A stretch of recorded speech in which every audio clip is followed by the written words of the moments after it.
Now let's change our perspective a little bit and see, looking at these three functions here, there's a certain thing that they all have in common related to limits. If we follow these graphs, all three of them, going out toward infinity, so where the x values, so these are the x-axes here, right? Following this as x goes to infinity, so as x gets larger and larger and larger, these all actually have a finite limit.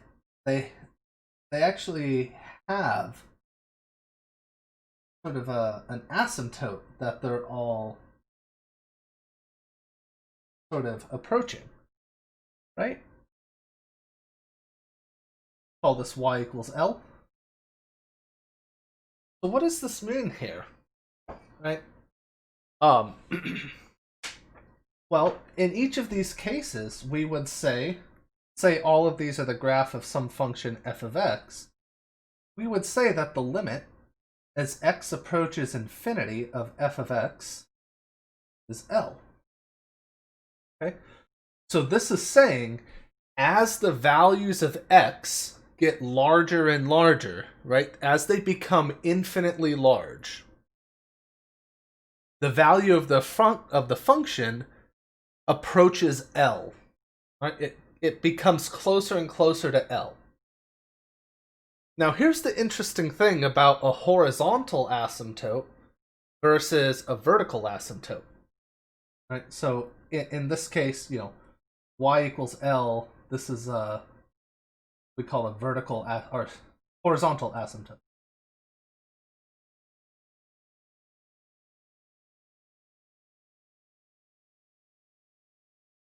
So do you see any difference here between a vertical and a horizontal asymptote? Hopefully what you should see here is that the function is actually crossing the horizontal asymptote. Well, sometimes it does, sometimes it doesn't, right? It doesn't have to cross it, but it doesn't have to not cross it either. What a horizontal asymptote does, or how a function behaves around that, is as you get really far out toward infinity, right, even if you keep crossing the asymptote, the function sort of has to squeeze closer and closer to it.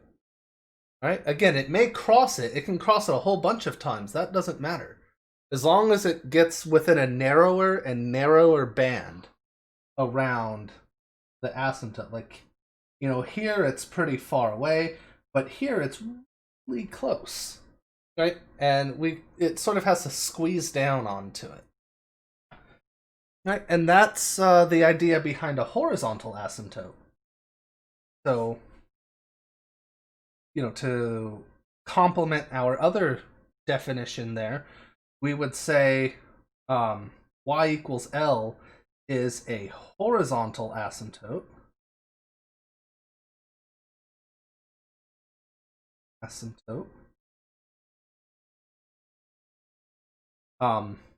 Of y equals f of x if either the limit as x approaches infinity of f of x is L. Okay, so we can look as we go to infinity, to positive infinity, but we don't only have to look to the right. We can keep looking off to the negative infinity side of things and ask the same thing. Or limit as x goes to negative infinity of f of x equals L. Okay? It's absolutely possible that both of these things are true. For example, the function y equals x squared minus 1 over x squared plus 1. Right? Giving this a rough sketch here, it looks something like this. Where this line right here is a horizontal asymptote in both directions. This is y equals 1. Right? There's all sorts of things that can happen when it comes to horizontal asymptotes. Right? But our whole point here is if you take a limit to infinity or negative infinity, which means, again, we keep looking at as the values of x get much, much larger and larger and larger, or going to negative infinity, they're getting larger, but they're all negative numbers. Right? We want to look at where the value of the function is trending there. Otherwise, it's the exact same procedure. All right. So we'll look a little bit more about computing infinite limits in the next video.